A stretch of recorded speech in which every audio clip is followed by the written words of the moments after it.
Bem-vindos. Estou aqui com os professores César Alarcón, professor da pós-graduação em tradução da Estácio. Estou com a professora Laila Rezende Companho. Também professora de legendagem também, como o professor César. Estou com a coordenadora Merichel Amarza, coordenadora também comigo, dos cursos de tradução da Universidade Estácio. E com a professora e tradutora e também que trabalha em comércio exterior, não? Você também, Bruna Casarini.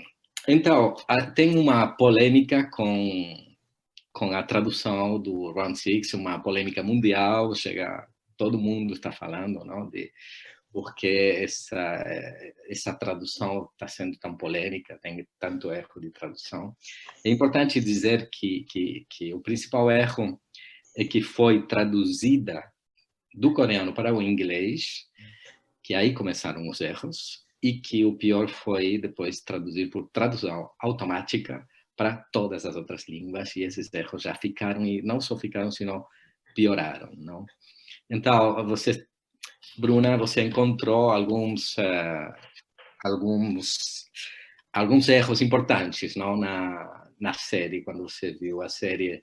Você disse para nós, faz uns segundos, que você viu primeiro a série em coreano e depois Sim. viu a série dublada. Conta E para a nós. série dublada.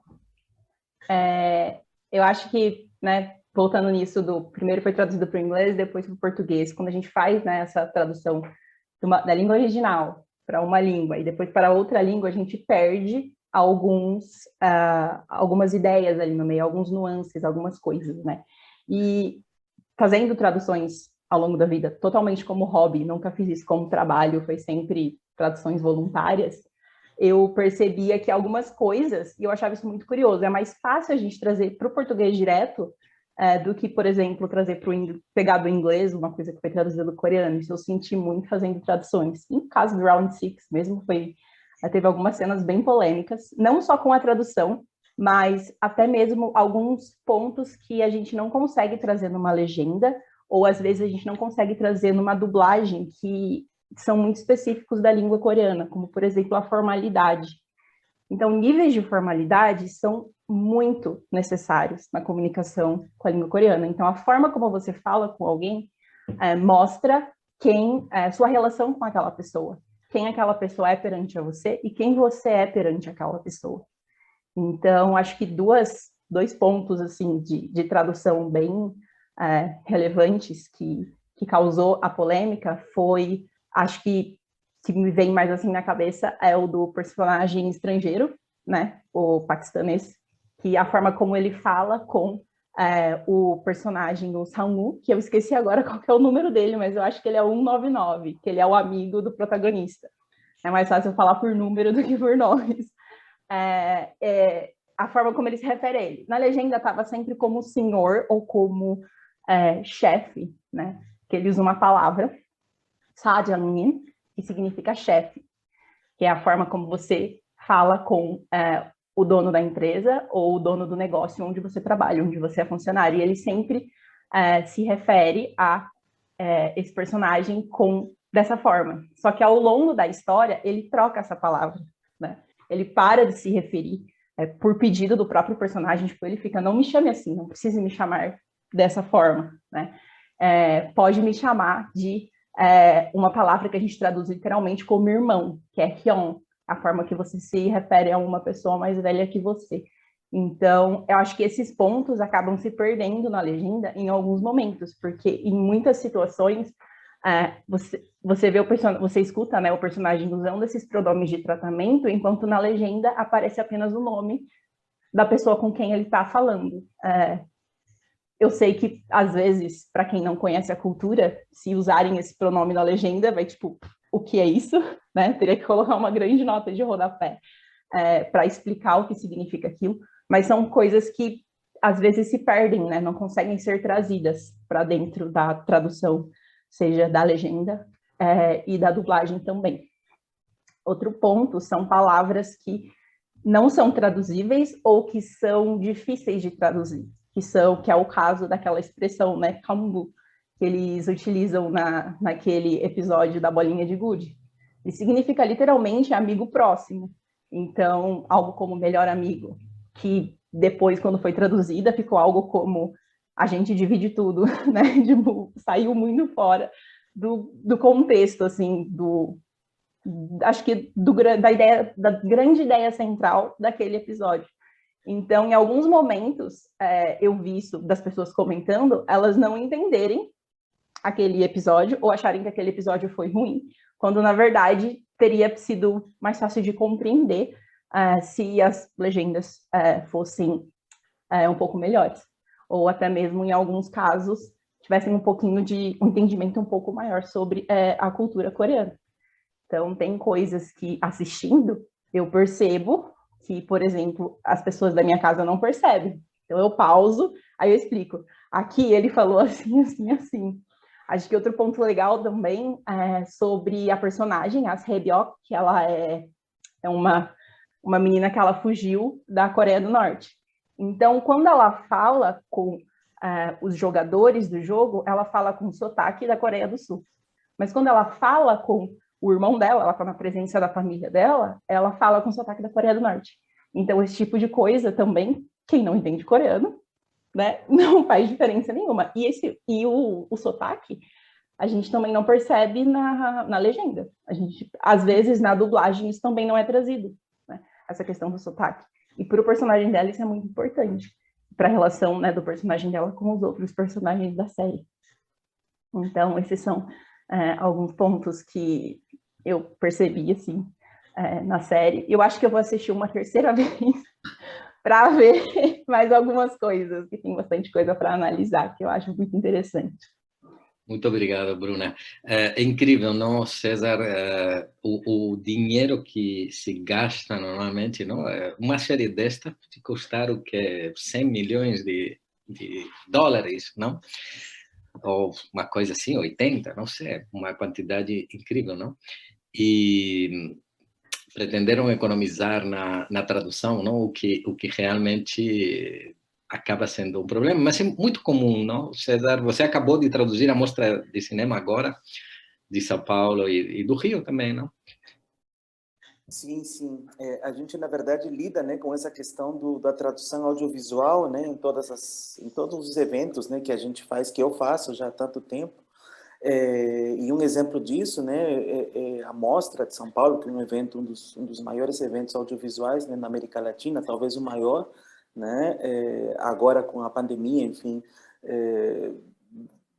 veio a calhar, digamos, né, num outro formato a partir do ano passado, né, online, que acho que veio para ficar, né, de vez. E esse ano, 2021, retomou o formato anterior de 2019, que era o formato presencial. Então, os dois formatos meio que se juntaram, que foi a primeira experiência nossa, né, em trazer esses dois formatos de filmes traduzidos, né, para um grande público que está assistindo presencialmente em São Paulo, né, como em outros eventos, né? Eu falo da mostra, mas poderiam ser outros eventos também. E estarem assistindo também nos seus locais, né?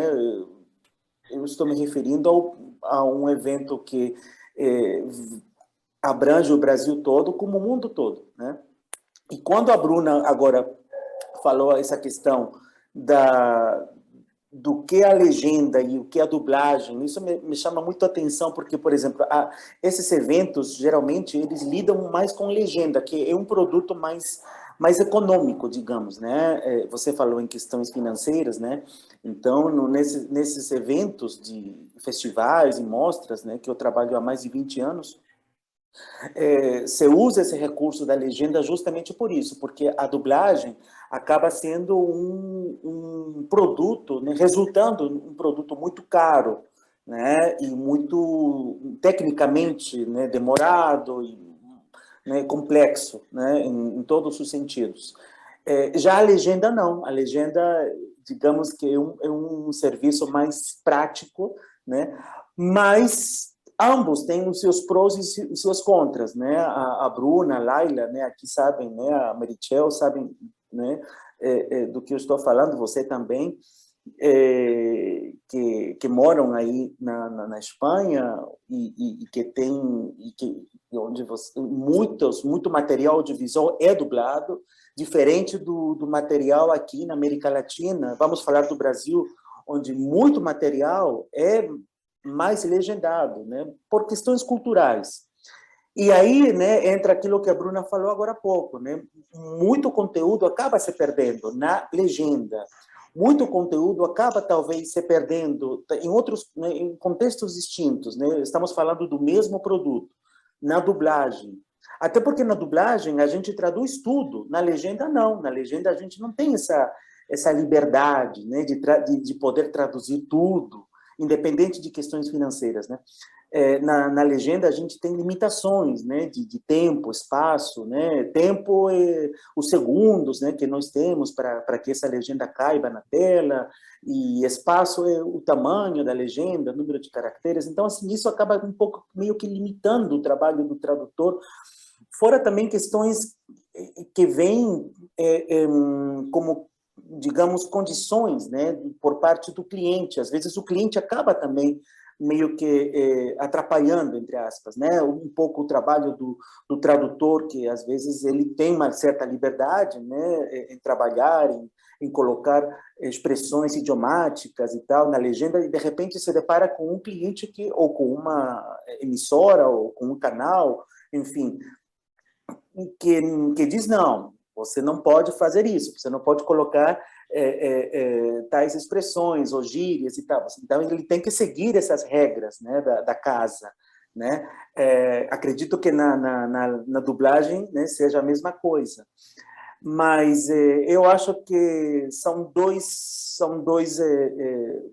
linguagens muito interessantes, né, de se estudar, né, a legenda, a dublagem, né, de um mesmo produto, né, onde nós temos um investimento muito grande quando a gente fala em dublagem, onde nós temos um investimento menor, mas e ao mesmo tempo uma responsabilidade muito grande em transmitir essa ideia, né, aquilo que a Bruna falou, né, e muito importante, acho eu, né, aí não sei, vocês me corrijam, Laila, Bruna, pensar muito nesse público-alvo, né, para quem nós estamos traduzindo, é muito importante isso. Não é só traduzir para um idioma, né, eu não vou traduzir para o espanhol, né, ou para o inglês. Eu vou traduzir para o inglês, ok. Mas será que estou tendo como público-alvo apenas os americanos, ou os ingleses, ou pretendo atingir todo mundo que fala inglês? Né? Ou se eu for traduzir para o português, digamos, será que eu tenho como público-alvo apenas o Brasil, ou todos os países de fala portuguesa? Tomar muito cuidado com algumas expressões idiomáticas, né, regionais, né, que o Brasil é um país, né, muito grande, então tem todas essas características, né, que a gente lida, principalmente quando a gente traduz filmes, né, que não são tão comuns, que nós chamamos de línguas exóticas, né? Não estamos falando do espanhol, do francês, do alemão, do italiano, e sim, por exemplo, línguas orientais. É muito difícil, para início de conversa, você achar um tradutor, né? Tradutor você encontra, mas tradutor de legenda, tradutor audiovisual, que faça tradução para dublagem, né? Ou para audiodescrição, ou para, né, legendas para surdos, é difícil, né? Não sei o que vocês acham a respeito. E seria por isso, Laila, que se traduz diretamente de outras línguas? Ou seja, você já traduziu também, ou já legendou filmes que eram de línguas que você não falava mesmo, não? Então, que vinha... Você, por exemplo, pode explicar um pouco? Será que se faz isso para... É uma praxe normal, traduzir línguas que são muito mais, de culturas mais distantes, traduzir numa língua mais próxima? Então, o que acontece? Eu já traduzi do turco, né, para o português. E a explicação que a gente sempre recebe é que faz-se a tradução desses idiomas para o inglês e, por ser uma língua universal, distribui depois para fazer a tradução para outros idiomas, né? Então, no meu caso, no caso da novela que eu traduzi, era do turco, a gente recebeu um script em inglês e um script em espanhol, né? E eu, por saber as duas línguas, eu usava os dois e eu via divergências gigantes nos dois. Então, assim, no script do espanhol, às vezes era mais completo do que o do inglês, às vezes o do inglês era mais completo que o do espanhol, né? Mas, segundo essa informação, é assim para baratear mesmo. E aí consegue depois traduzir para os outros idiomas. Mas, até então, né, a gente... pessoas profissionais, era a gente que traduzia. Nunca tinha ouvido essa questão de, bota aí um tradutor automático, tá tudo certo, né? Então, assim, isso é uma coisa que ao mesmo tempo choca, mas que, por outro lado, a gente fica assim, que bom, né? Que bom que fizeram isso e que deu no que deu para as pessoas valorizarem também o profissional. Mas é uma tarefa bem desafiadora, digamos assim, porque você traduz no escuro, né? Então, como o César falou, é muito mais barato você legendar do que você traduzir para dublagem, e você tem as questões do cliente também, né? Então, tem o cliente que vai chegar e vai falar para você assim, olha só, você não pode usar o termo tal, no caso que eu traduzi, não veio nada para o Brasil, era tudo para Portugal, para o português europeu, né, alguns países da África. Então, o cliente exigia que a gente usasse tudo em terceira pessoa do singular, não podia usar a segunda pessoa do singular, o que torna o trabalho muito difícil, porque, às vezes, você usar tudo na terceira pessoa pode deixar uma frase ambígua, alguma coisa vai ficar estranha. Então, exige um conhecimento linguístico, né, muito grande para você conseguir sair de determinadas situações. E a gente ficava assim, meio que de mãos atadas, né? No caso do turco, que foi o que eu peguei, eles falam muito rápido e as palavras parecem que são gigantes. Então, a gente muitas vezes tinha que incluir palavras não era inventar a tradução, né? Mas incluir assim, um pronome, alguma coisa para aumentar, para poder caber na labial da dublagem, porque senão você falava a frase inteira e o personagem estava batendo boca ainda. Então, você incluía um pronome, você incluía um artigo, né? E ia tentando detalhar o máximo possível, né, aquela frase para poder fazer uma tradução legal, para poder ficar uma dublagem boa, né? O espectador final não estranhar, nada do tipo. E tinha questão cultural também, né? Como a Bruna comentou, que no turco tem muita questão deles usarem irmão, pelo menos no script traduzido, né, vinha assim pra gente, não sei se estava certo ou não, mas tinha muita questão do irmão. Às vezes era o marido de uma das irmãs, então assim, que seria o cunhado, né, eles chamavam de irmão, e a gente ficava assim, não, irmão? Ou então o próprio irmão de sangue mesmo, irmã Bruna, não sei o quê, e a gente não traduzia assim, né? Porque no português isso não é tão usual e tal. Então, assim, ao mesmo tempo que a gente sabia que tinha uma cultura que tinha que ser respeitada, a gente também tentava adaptar, porque na dublagem não é só uma tradução, a gente tem também a questão da versão brasileira, né? Então a gente acaba adaptando muita coisa para a forma, né? Como a gente fala, para a nossa cultura e tudo mais, né? Então, assim, são muitos detalhes que a gente tem que trabalhar. Teve um cliente, inclusive, que a preocupação dele era tanta, que ele sabia que o material não era completo, que a gente recebia de apoio, que ele contratou alguns, eu não sei se eram turcos, pessoas turcas, ou se eram tradutores, mas eu acho que não eram tradutores, porque eles não sabiam português muito bem. Mas eles acabaram entrando na equipe para auxiliar a gente. Então, toda vez que a gente percebia que no script faltava algum detalhe importante, a gente pedia socorro, né? Falava a minutagem do vídeo, e eles ouviam e eles traduziam lá do jeitinho deles, e a gente acabava adaptando para poder fazer um trabalho melhor, conseguir uma qualidade melhor, um material mais completo e tal. Então, assim, ainda teve essa preocupação também.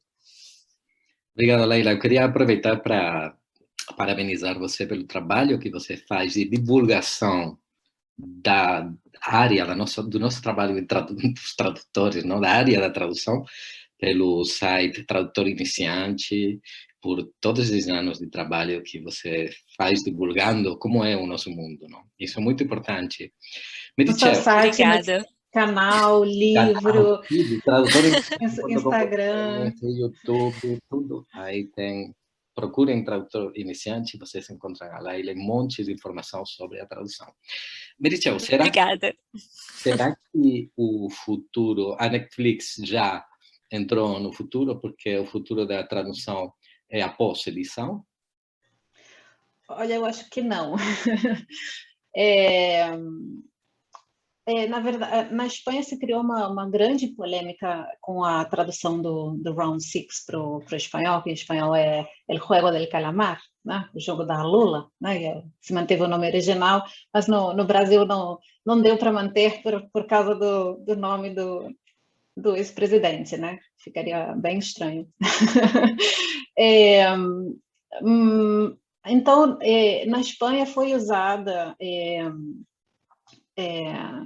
a tradução não foi feita diretamente por um tradutor, foi feita primeiro uma tradução automática com pós-edição, que significa que só teve um tradutor que revisou, que não traduziu, né, nem que fosse do inglês para o espanhol.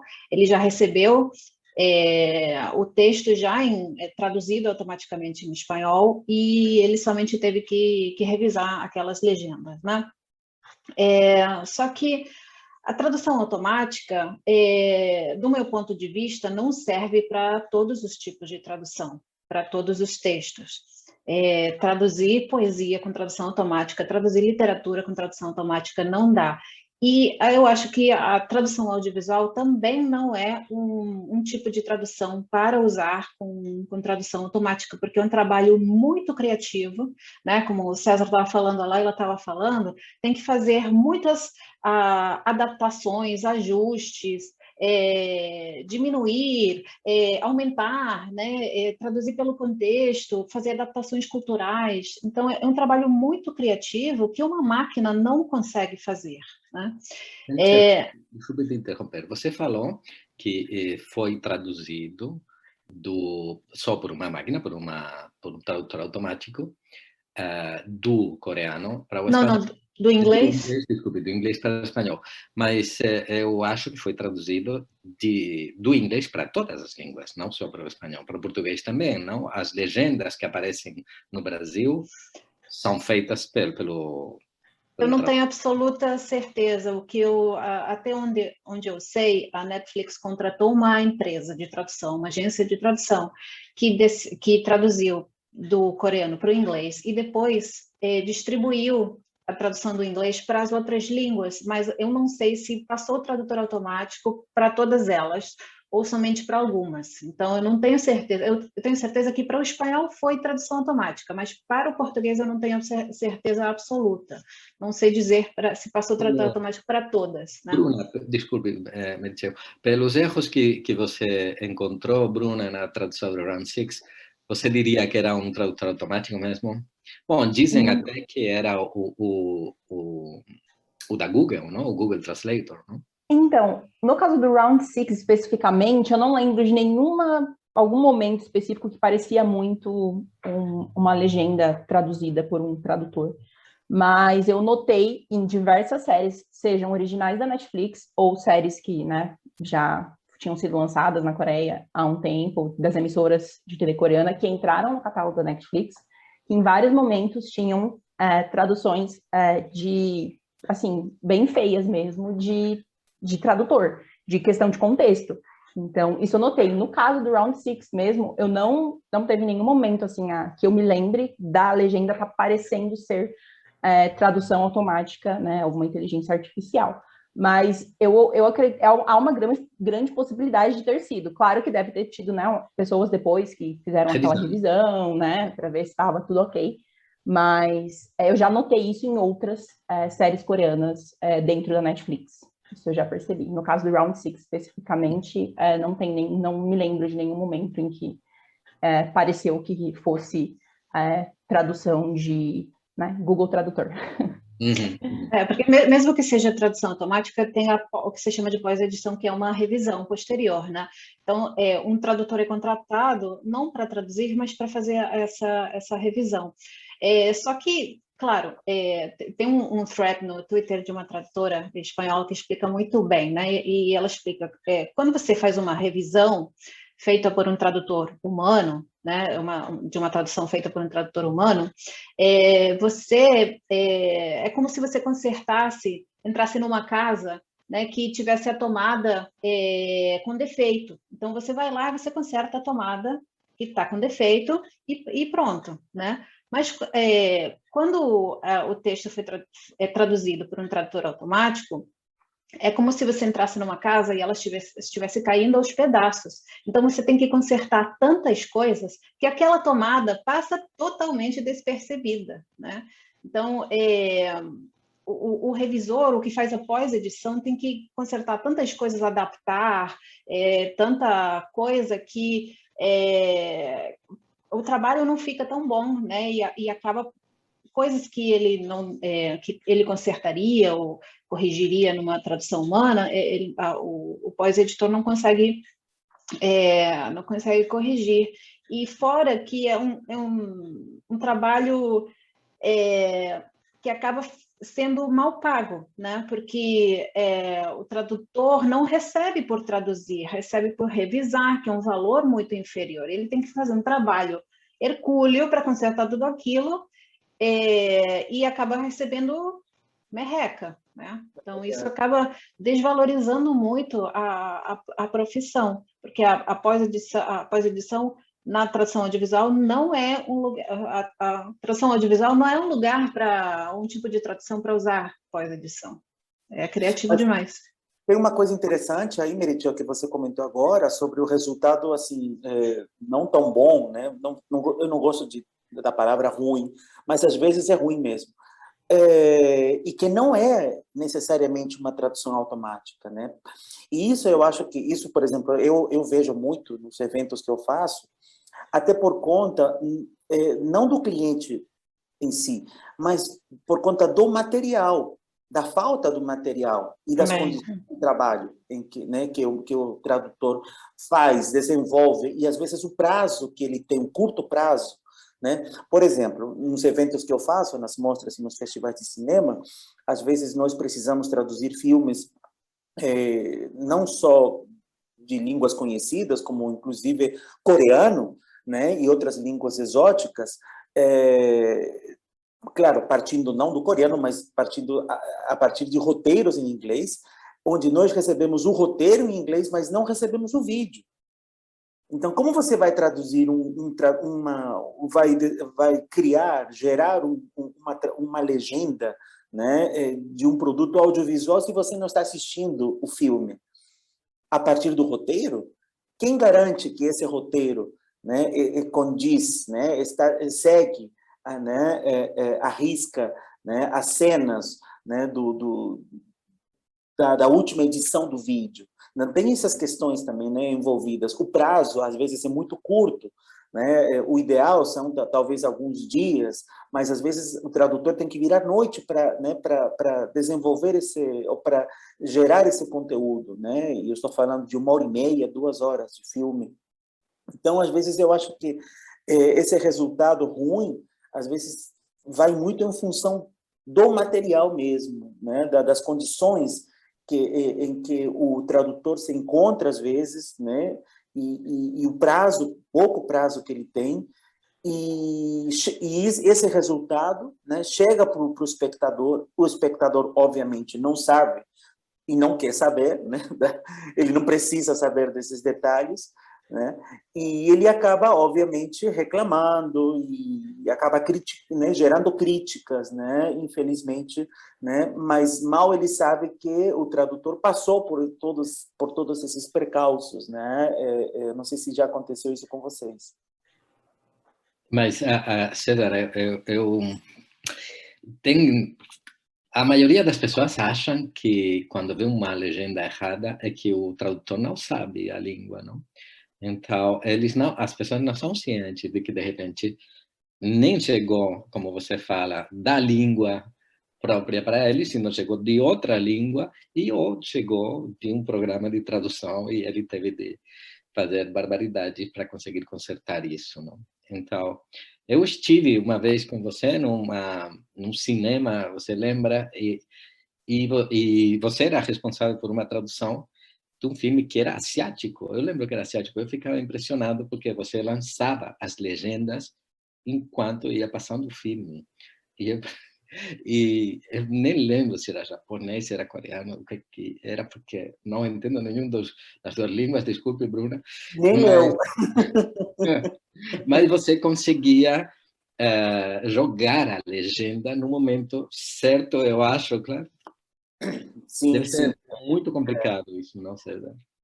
Isso é sincronizar, né? A gente, quem traduz para a legenda, lida primeiro, né, com um primeiro processo que é a tradução propriamente do filme, né, com base no material, com base em prazos, né, com base naquelas informações todas de preferência passadas pelo cliente, ou com base também em informações ou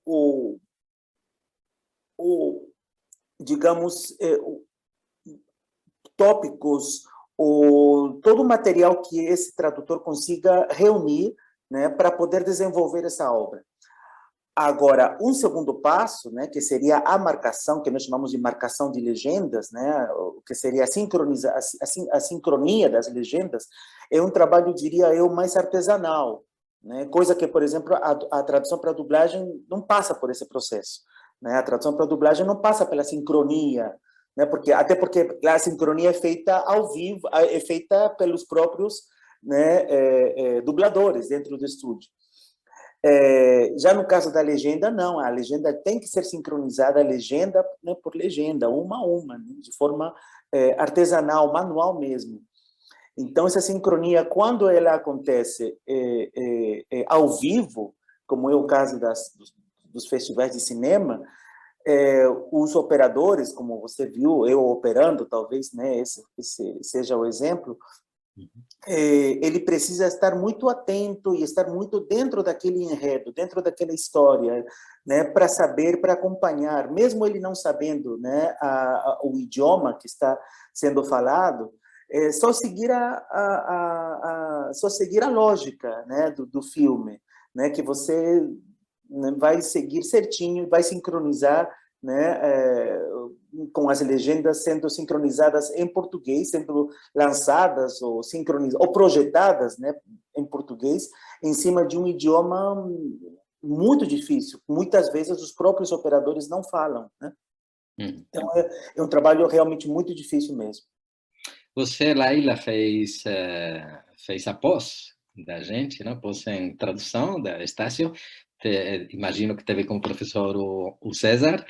E o que te surpreendeu? No início, né, naquela época, você não tinha ainda legendado nada, não? Sim, já tinha legendado? Já que antes de fazer a pós, eu tinha feito, enquanto eu esperava abrir turma, né, porque eu sou do espanhol, então sempre tem uma demora, tinha, né, hoje em dia nem tanto, hoje em dia a galera já está sabendo mais da pós, mas naquela época era muito difícil de formar turma, então eu fiquei 3 semestres ali, insistente, esperando, e nesse meio tempo eu fiz um curso de legendagem, foi o primeiro curso que eu fiz na época voltado, né, para tradução e tal, e foi ali que eu vi que era o que eu queria fazer mesmo da vida. E quando eu comecei a pós, que eu cheguei lá no módulo de legendagem, eu já estava, inclusive, trabalhando com algumas empresas, né? Então, eu já tinha tido experiência e tudo mais. E, assim, é o que eu amo fazer até hoje, né? Tanto que minha especialidade hoje é legendagem. E você que também Mas eu traduziu peguei para na pós dublagem, também. você que Oi? também traduziu para a dublagem, você acha que tem mais limitações na hora de passar a tradução, a dublagem ou a legendagem? Qual você acha que consegue ser mais fiel? Olha, é difícil responder isso, porque cada uma tem suas limitações, cada uma tem suas regras, né? Então, assim, na legendagem a gente procura ser bem fiel, porque o espectador, ele tem o áudio original para ele comparar, né? Então, assim, acaba sendo um grande desafio para a gente.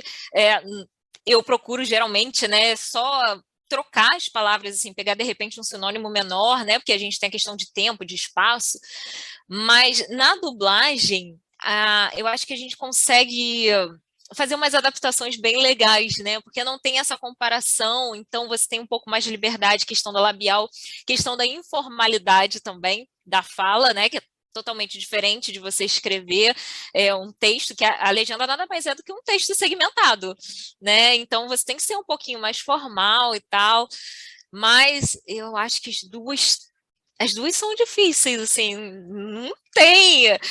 Às vezes, assim, o que eu acho mais fácil é a legendagem, pela questão de você não precisar incluir reações, né? No caso, não estou falando de LSE, mas se tiver uma cena, de repente, o personagem está correndo, né? Mas ele já está cansado e está com aquela respiração ofegante e tal, ou ele tosse, enfim.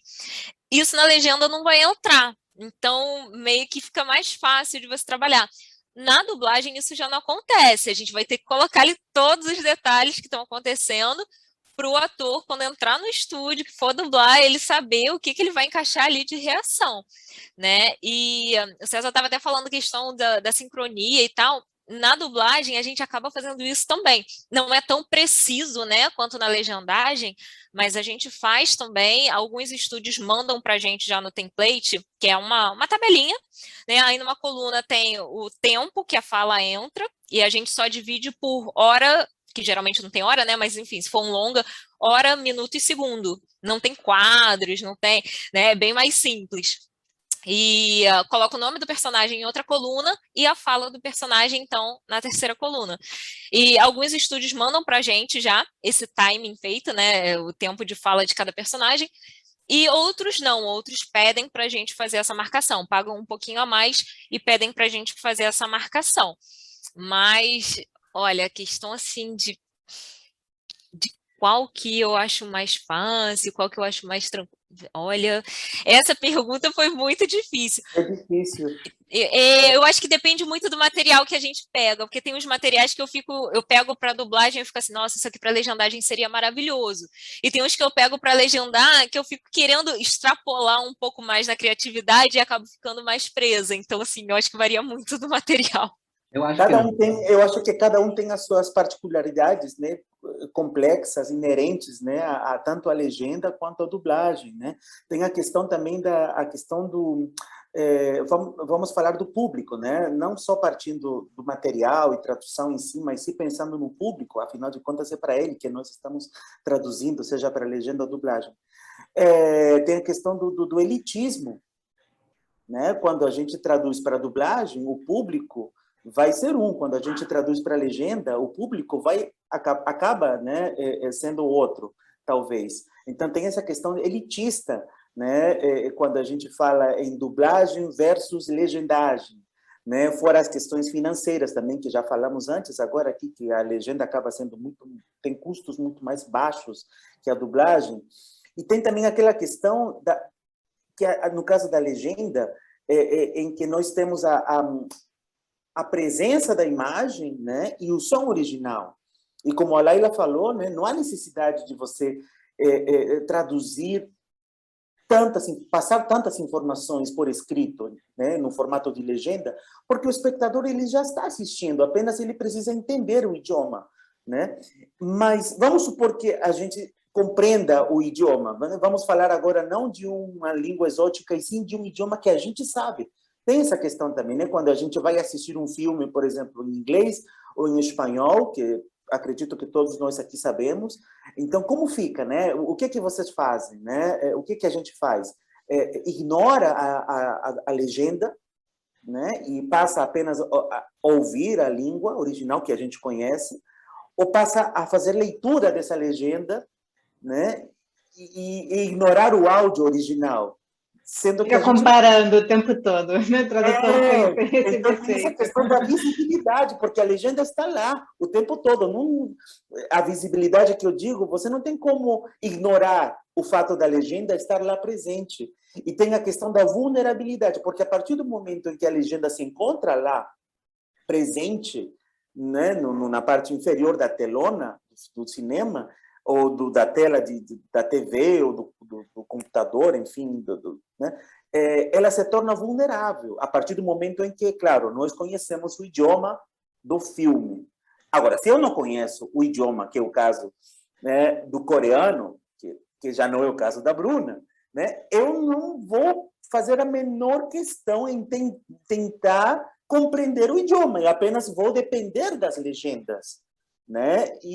Enfim, confio cegamente nelas, né? Agora, já a Bruna, acredito que ela consiga captar esses detalhes, né? Enfim, tanto na tradução para a dublagem como para a legendagem. Eu queria retomar duas coisinhas que a Bruna falou, né?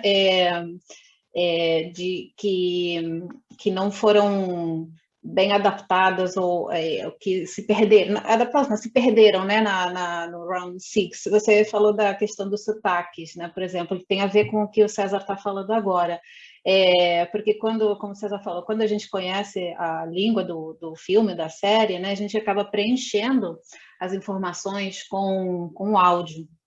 Então, se a gente sabe espanhol, sabe detectar se um personagem é argentino, ou é mexicano, ou espanhol, ou é colombiano, né? Mas quem não entende, né, como no caso do Round Six, não sabe se aquele personagem está falando com o sotaque da Coreia do Norte ou da Coreia do Sul, né? Então, isso na legenda, o sotaque, até eu acho que é uma das coisas mais difíceis de traduzir, se é possível traduzir, né? Porque mesmo em livros, né, é muito difícil, acho que praticamente impossível reproduzir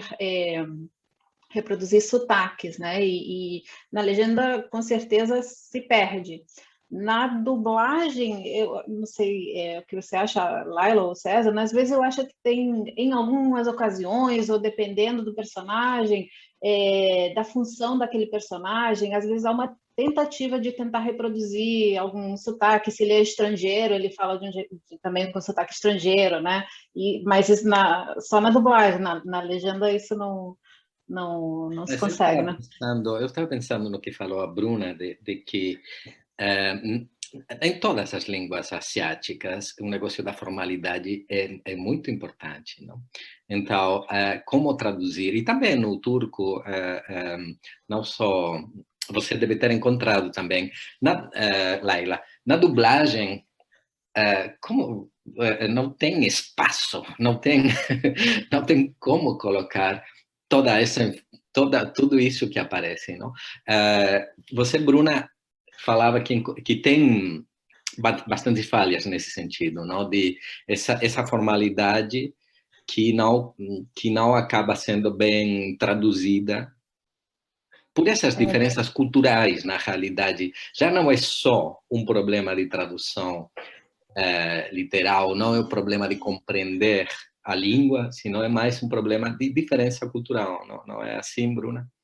Sim, eu, em vários momentos, assim, que a formalidade é uma das coisas mais difíceis de ser trazida por meio das legendas, e eu acho que a forma que eu mais vejo, assim, é ou chamar a pessoa pelo nome diretamente, ou chamar ele de senhor alguma coisa, ou senhora alguma coisa. É o mais próximo que eu vejo que as legendas conseguem chegar do ser formal. Mas na língua coreana, o ser formal não está apenas na forma como você chama a pessoa pelo nome dela, de senhor, senhora ou senhorita, né? Mas tem também, as palavras mudam quando elas estão no seu formato formal.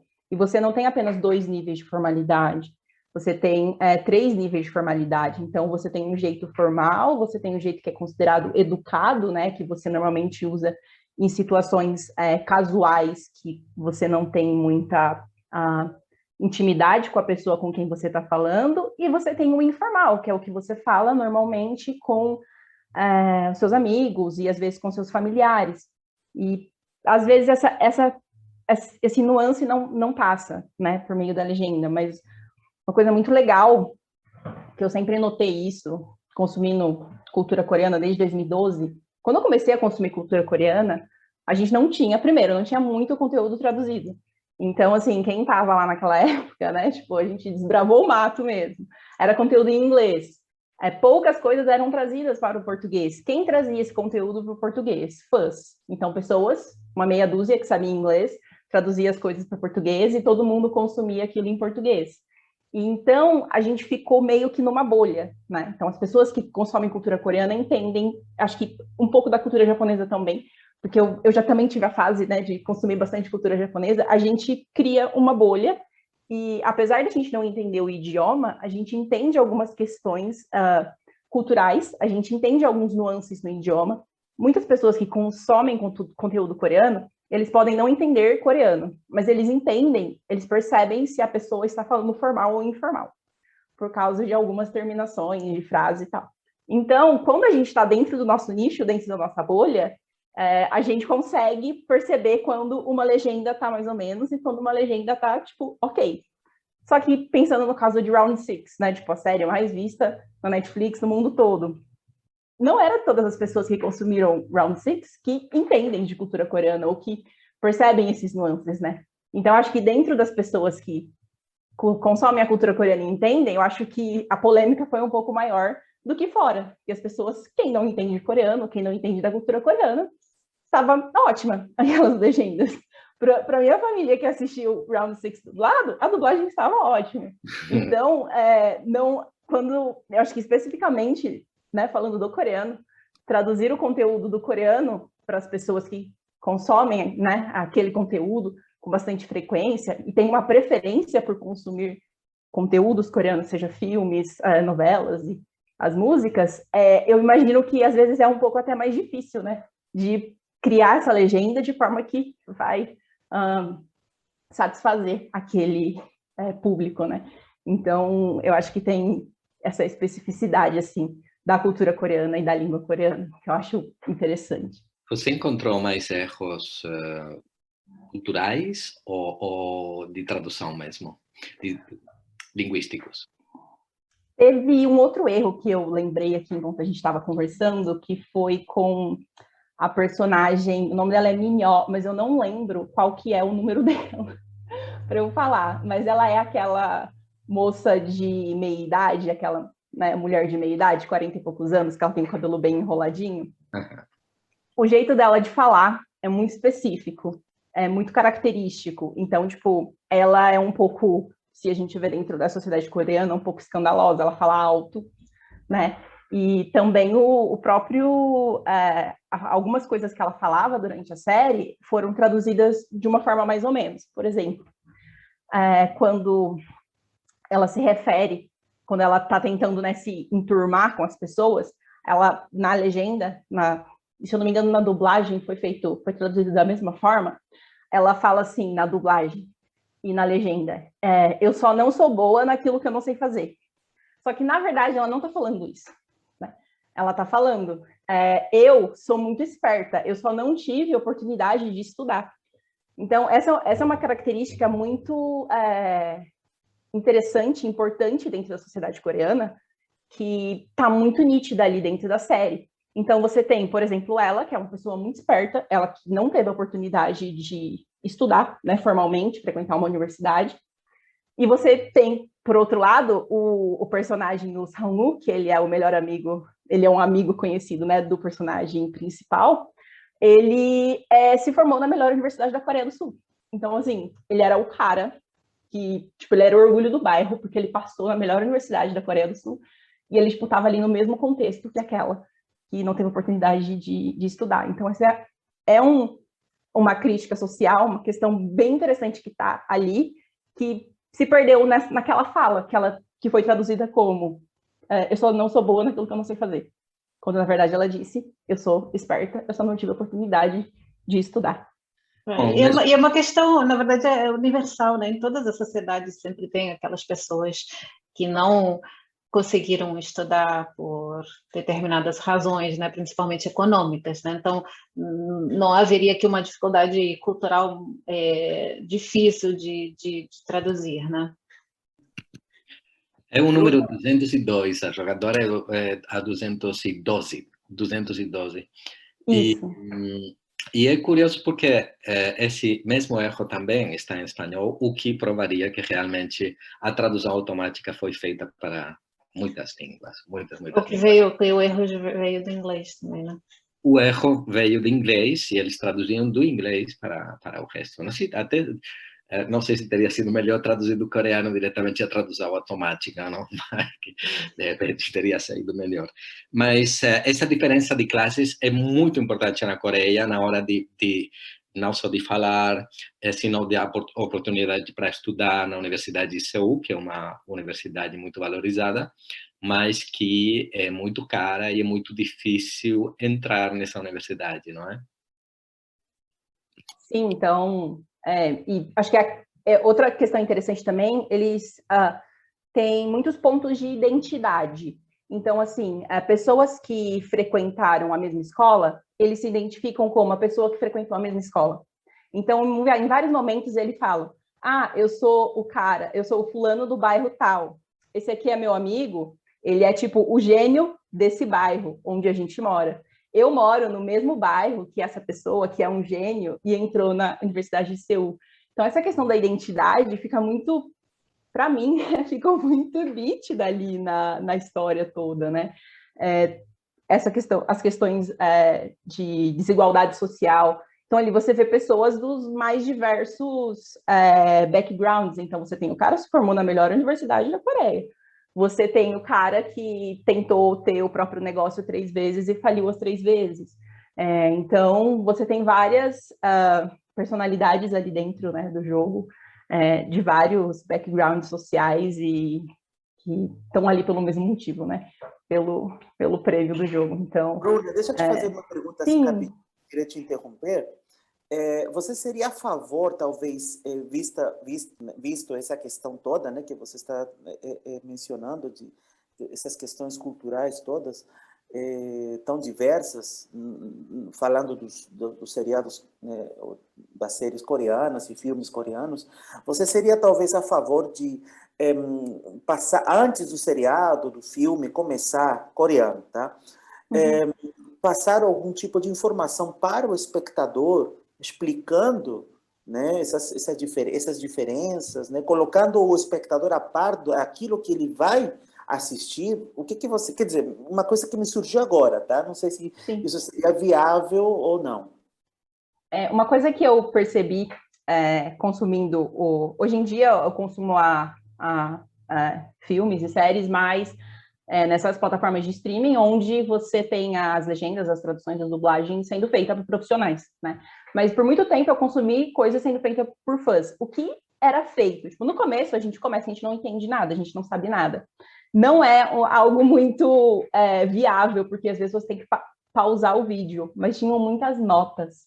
Então, às vezes, falavam alguma coisa, tava lá a legenda. Aí em cima tinha uma nota explicando aquela cena, ou às vezes explicando um jogo de palavras, ou às vezes... Eles fazem muitos jogos de palavras com nomes.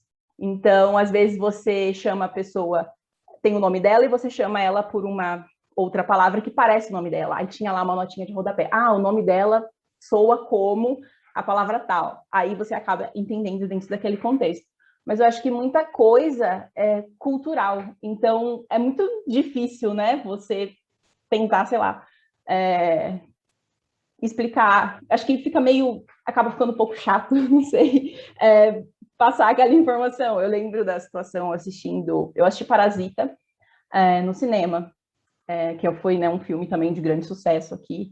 E depois eu assisti em casa, com a minha família, e em vários momentos eu pausava, eu falava, pai, então, aqui aconteceu isso, isso, isso. Isso é por causa disso, disso, disso. E começa a explicar. Então, tipo, então, as pessoas na Coreia, quando elas não têm muita condição para alugar uma casa, um apartamento, elas moram nesses apartamentos meio que subterrâneos, isso é meio que normal, etc. Então, tipo, explicando algumas coisas culturais.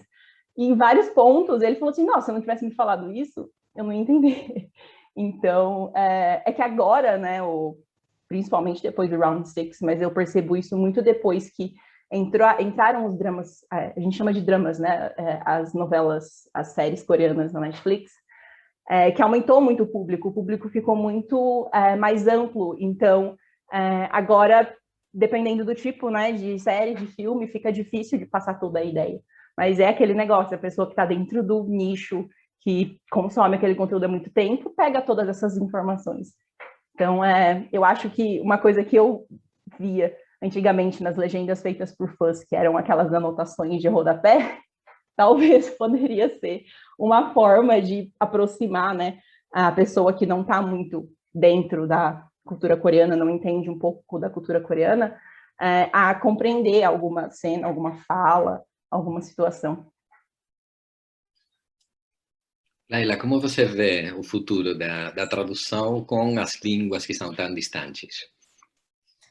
Eu acho que é um investimento. Eu lembro quando eu peguei a primeira novela turca para traduzir, que eu fiquei assim, como é que eu vou fazer isso? Porque era no escuro, né? É uma tradução no escuro que você faz porque você não entende nada que está sendo dito e você seguia simplesmente pelo script que você tem, pelos materiais de apoio, né? E eu falei assim, nunca mais eu vou traduzir isso na minha vida, eu não pego mais material em língua que eu não conheço. E eu fiz um drama, sabe? Aí depois apareceu outra, aí foi aparecendo, e cada vez mais a gente vê, né? Hoje em dia tem, não só. Eu comecei com o turco, mas hoje em dia a gente vê por aí polonês, holandês, coreano, japonês, enfim. Né? E a Bruna estava falando e eu estava pensando, realmente o público, né, de séries e de mangás, enfim, né, o público oriental fã, né, das produções orientais é um público assim muito fiel, né? A galera é muito fã. Então, assim, se a gente erra numa tradução, o pessoal só falta querer matar a gente. Aí eu tava pensando, será que valeria a pena fazer algum tipo de parceria, né, com a galera que realmente conhece, ou alguém que fizesse fansub, porque o pessoal que faz fansub não é assim, tipo, vai legendar de qualquer jeito, existem muitas regras, né, e existem prazos, e então, de repente, não seria válido uma parceria para, não digo nem colocar assim notas, né, que não seria de rodapé, mas de cabeçalho, sei lá. Em vez de fazer notas, tentar buscar algo mais próximo do português, e aí o tradutor, junto com aquele legendador de fansub, chegar a uma conclusão que de repente fosse a melhor tradução, uma tradução mais próxima daquilo. Assim, no mundo ideal, porque eu sei que não dá tempo na maioria das vezes, é tudo muito corrido. Mas porque é uma galera exigente, é um público exigente, a gente sabe que né? E o bom tradutor, ele está sempre querendo a melhor tradução, ele quer trazer de fato aquilo para o espectador, né? Não só a questão de, ele está entendendo e está tudo bem. Não, a gente procura trazer tudo que a gente pode, questão de emoção, né? Usar a pontuação para trazer aquela emoção da fala. Na legenda, por mais que você esteja escutando o que está sendo dito, né? Então, se a pessoa está gritando, você está ouvindo e tal, mas a gente vai botar uma exclamação, a gente vai tentar aproximar aquilo ali da leitura. Mas eu penso nessa questão também, que é muito difícil, né? A cultura, essa questão cultural, e de ser uma cultura que pouca gente conhece, digamos assim, pelo menos aqui no Brasil, acredito que na Espanha também, é algo bem difícil, né? Então, de repente, uma parceria, algo assim. Eu tive essa sorte, mas em literatura. Eu traduzi um prêmio Nobel, Gao Xingqiang, do chinês, mas na realidade eu traduzi do francês. Mas a editora, como tinha tempo, ela contratou um professor fantástico universitário, que era da Universidade de Beijing, e ele me ajudou a ver se a tradução tinha, comparando com o chinês, se tinha alguma coisa que podia ter mudado no francês, não? Isso foi fantástico, trabalhar assim foi sensacional. Se desse tempo de fazer isso nas legendas ou na dublagem, seria uma maravilha. Só que normalmente não tem tanto tempo como na literária, não? Quanto na literária, que a gente tem muito mais tempo. Eu fico me perguntando, né, até onde é somente uma questão de tempo ou é uma questão de respeito, de respeito e de perceber a importância da tradução, né? Porque se as produtoras percebessem o quão importante é a tradução, que por causa de uma má tradução, o produto no qual você gastou milhões de dólares pode ir água abaixo, só com colocar, como a Laila falou, uma parceria com outra pessoa que pudesse fazer uma assessoria cultural, que pudesse revisar as legendas, isso não custa tanto dinheiro e não leva tanto tempo, né? Mas eu acho que é uma questão de respeito, de respeitar a profissão do tradutor e o trabalho do tradutor, né? Mas eu acho que e até o próprio nome também da empresa, né? Como eu falei, teve esse estúdio que eu trabalhei que chamou os turcos lá para poderem traduzir, para a gente ter certeza do que estava fazendo e fazer a melhor tradução. Então, assim, é o nome da empresa. Poxa, quem dublou isso aqui? Quem legendou isso aqui? Né? Pode aparecer até o nosso nome lá, mas não foi assim a gente contratado diretamente. Teve uma empresa que intermediou todo esse serviço. Então, acho que é o nome deles também que está em jogo, né? E isso aí, eu pensando como empresa, eu gostaria de... Poxa, olha só, foi a empresa tal que fez, caramba, essa empresa é muito boa. Assim.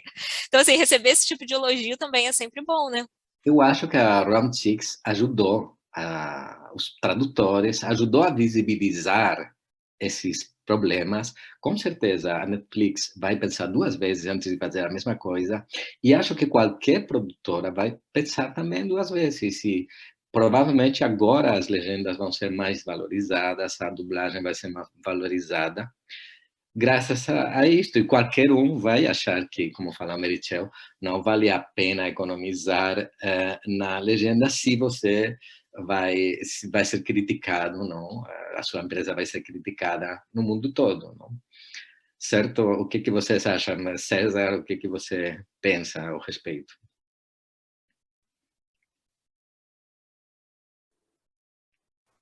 Eu acho, né, assim, que eu acho que a gente vive num mundo globalizado, né? Então, assim, a globalização depende do tradutor, muitas vezes. As relações internacionais, né, dependem muito do tradutor. A cultura depende do tradutor, entende?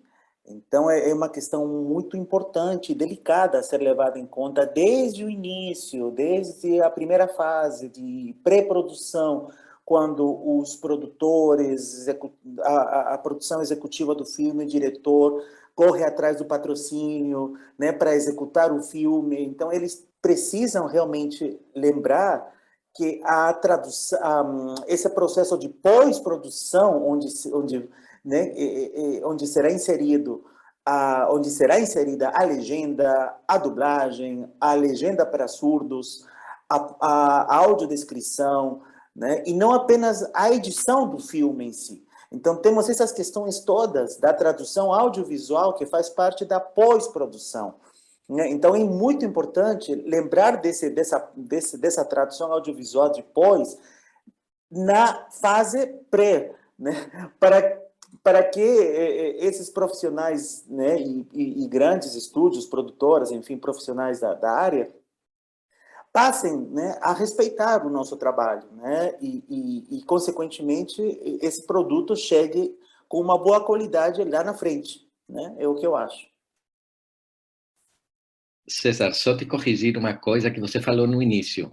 Meritxell e eu não moramos na Espanha, quer dizer, a gente está aqui porque desde a pandemia não tem turmas presenciais, mas assim que voltem as turmas presenciais, a gente volta para dar essas aulas presenciais na pós em tradução de espanhol ou na pós em tradução de inglês, que tem as 2 pós na Estácio. Gente, eu queria agradecer muito a presença de vocês. Muito obrigado por todas as explicações. Agora acho que compreendemos muito melhor o que aconteceu nas legendas de Round Six, na tradução. E obrigado por estar aqui. César, você acabou de sair de uma paulada grande trabalhando tanto em São Paulo como no Rio, das 2 mostras de cinema. Não, agora, na verdade, saí de São Paulo, entrei agora em São Paulo, temos outra mostra agora, começando hoje, né, um evento muito grande, né, que tem um público muito específico, que que é o grupo LGBT, né, o Mix Brasil, que talvez o festival, né, com matemática gay, né, talvez o maior de todo o Brasil, começando hoje, durante 2 semanas aproximadamente. E daqui a um mês, mais ou menos, temos o Festival do Rio, né, que volta ao seu formato, né, presencial em dezembro. Então, para nós, assim, que do audiovisual, né, voltar a ter esses eventos, né, onde a legenda, onde a tradução audiovisual está presente, para nós isso é muito, muito importante, né? Muito obrigado, César. Laila, muito obrigado também por participar. O que você tem a dizer para as pessoas que estão vendo você, que estão vendo a gente? Obrigada eu pelo convite, fiquei muito feliz de estar aqui com vocês, batendo esse papo.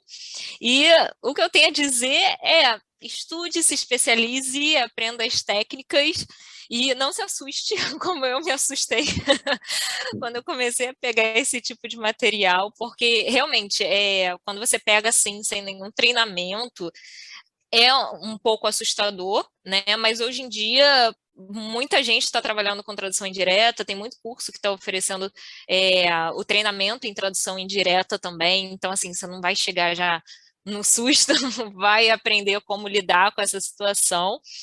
E é tendência, né, professor? Como o senhor falou, tem muitos idiomas aí que estão chegando, então vale a pena investir sim, porque eu acho que é uma tendência que veio para ficar. Então, se quem tem já conhecimento, né, do coreano, do japonês, do mandarim, eu acho que já está até um passo à frente da gente que não tem conhecimento nenhum dessas línguas, porque vai conseguir fazer um trabalho, inclusive, melhor, mas quem não tem vai meio que traduzir no escuro, mas tendo a técnica correta vai conseguir se sair bem, eu tenho certeza disso.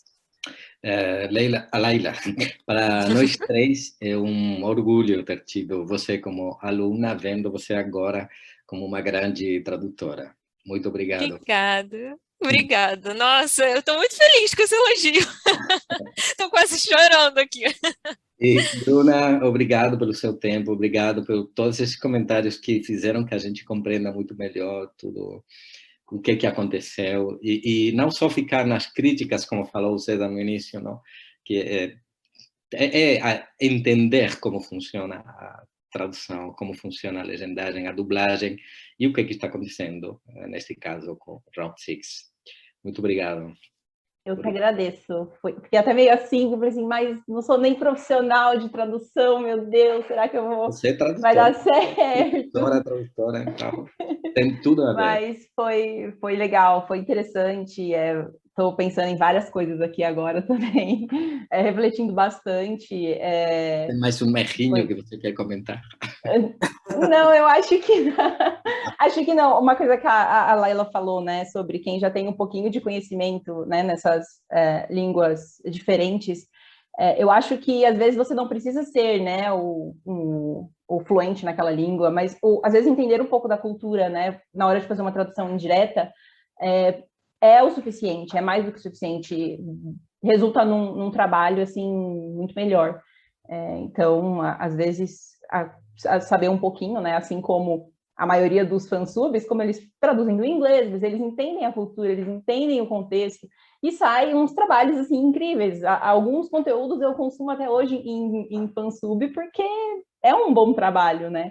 E, às vezes, porque também não chegou ainda, né, na Netflix ou em outras plataformas de streaming, ou até mesmo no cinema, né?